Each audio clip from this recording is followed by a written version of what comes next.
Siyakwamukela ke mbukelo omuhle ekhaya. Namhlanje ke sikhona lapha kwagogo wethu uGogo Mahlase. Angithi uyakhumbula ukuthi masiqala uhlelo lethu sitholile incwadi uGogo wethu athi nje akucelayo ucela isipho somuzi ngoba sabona umuzi wakhe usha. Namhlanje ke sizokwenza lokho, sizofezekisa iphupho. Sinama stakeholders wonke namhlanje sifuna ukuthi sibonge bonke abantu abathathe iqhaza abaphonsa itshe esivivaneni ukuthi ke namhlanje iphupho lika Gogo lifezeke. Sikhona ke namhlanje lapha sizothi kuGogo lokho ayekufisa enhlizweni yakhe uNkulunkulu usebenze njengo Davide athi will fulfill your heart desires. Asingene ke mbukeli sibone namhlanje ukuthi ke kuthokoziwe kuhle uNkulunkulu ufanele simnikeze udumo lonke.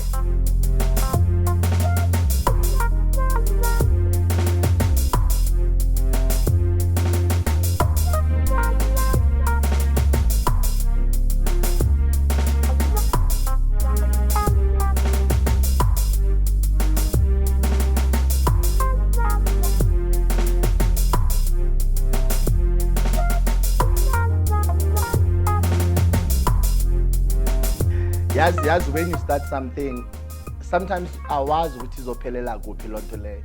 And I mean, look at indlu kaGogo manje. It's nayi phezulu. It's done.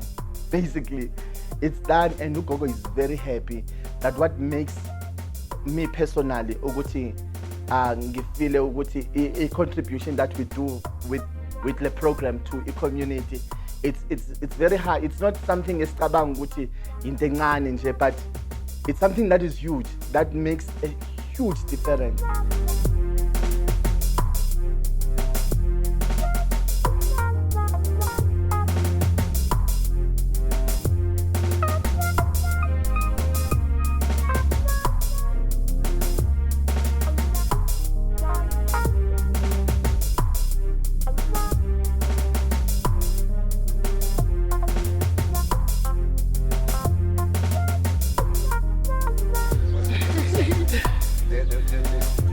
Lady of the moment.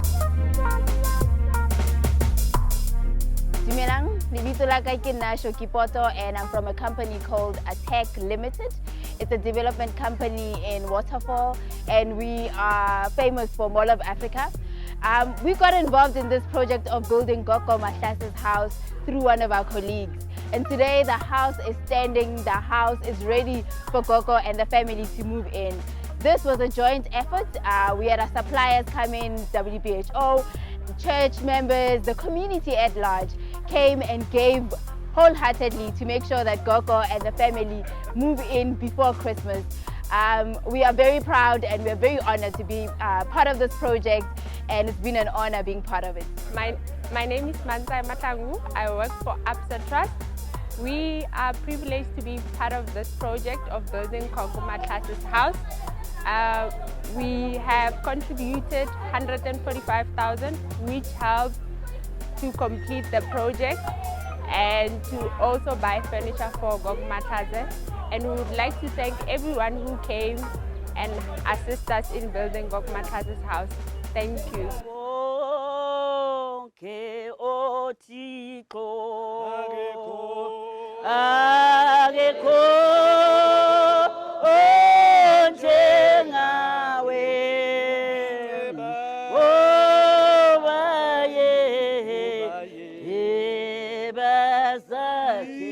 Hallelujah, Simbengona Pagate, Hallelujah, Simbengona Pagate. Abonga bafowethu, cela uNkulunkulu asule inyembezi emehlweni ami. Angikhaliswa yini, ngikhaliswa injabulo. Yazi ukuthi uNkulunkulu muhle ngezikhathi zonke. uNkulunkulu uyazi ekujuleni kwenhliziyo zabantwana babantu. Uyazi uNkulunkulu ngathi angangisiza, angiphakamisele umuzi kaDlomo phezulu, angiphakamisele ifamily kaEvans, angiphakamisele ifamily kaBaba uThenje kwayo. Anginibekeli phansi nonke, kodwa nonke nibaluleke ngalendlela. Kodwa uyazi Nkosi yami Ntombazane, Mama Khadebe, Oh uNkulunkulu aniphakamisele endaweni ephezulu bafethu. Uyazi nindizele phezulu njengokhozi. Uyazi uma ngithi iso lika baba uNkulunkulu, uyazi liyabona. Libona ekujuleni kwenhliziyo zethu. Oh ntombazane yami, bengimfonela njalo ngithi my queen. Umuntu akalahlwa. Ngithi my LOVE. Ungangilahli. Ngithi Bungani ukuphi? Na Thomas! Yazi ngikhulunyiswa ukujabula babudlomo baba wami. Ngiyazi beningiphethe njengesikuthwane ningibekele la kuleli viki kwi zionprayer.com.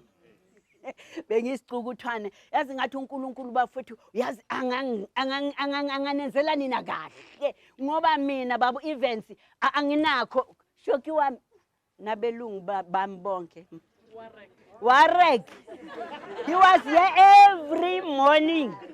Thank you so much and the whole team. I thank you. May God bless you babudlomo. Izolo ngithathiwe ekseni kwathiwa nje lungisa ibag yakho. Hey ngathi unangempela ngo10 o'clock sizobe sila sizokulanda. Hey Mazungu mntana kasiswa. Hey naku sebethi bangilungisa i-night bag. Nkosi yami ngiyaphi? Ngiyaphuma nyangeke. Wathi siswami ngiyakwazi ke njalo. Umama Dlomo uyokulinda ungasaphumi ngathi hayi ngizophuma. Yazi ngikhulunyiswa ukujabula kokuthi yazi uNkulunkulu ungamenza kabi umuntu kodwa uNkulunkulu iso lakhe libhekile. Ena uNkulunkulu akafuni ngathi thina abafelokazi bakhe. Usibheke ngalendlela ngoba uthi othinta umfelokazi wami uthinta inhlamvu yeso nami. Yes. Uyazi ngichiswa lokho uyazi ukujabula okungaphakathi kimi enhliziyweni. Yazi namhlanje bafethu nginomuzi ngangimesigangeni nangupikinini ngithi mina Nkosi yami bathi upikinini indoda engaka bahleka esime nale queen yami sibambene ebuza ukuthi nenzani ngogogo okhalayo ofuna nje iroof kuphela. We took the project from foundation level up to the roof level. The journey was very fascinating and interesting. At every level, Gogo would cry and would be so happy to see the foundation being laid, the roof being put up, and just watching her, an old lady, seeing her house being rebuilt again. There's nothing more gratifying. And Shemo Gogo is a happy person. She cries at every opportunity. Whenever she's happy, she cries. So.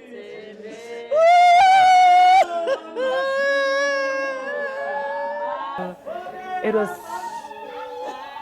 for me, seeing the dream come true, for us as a team in particular, was like an aha moment to say we've done it. It was sort of an impossible task because building costs are very high. And I must just say, for me, I go to bed and I rest smiling knowing that somebody has got a roof over her head.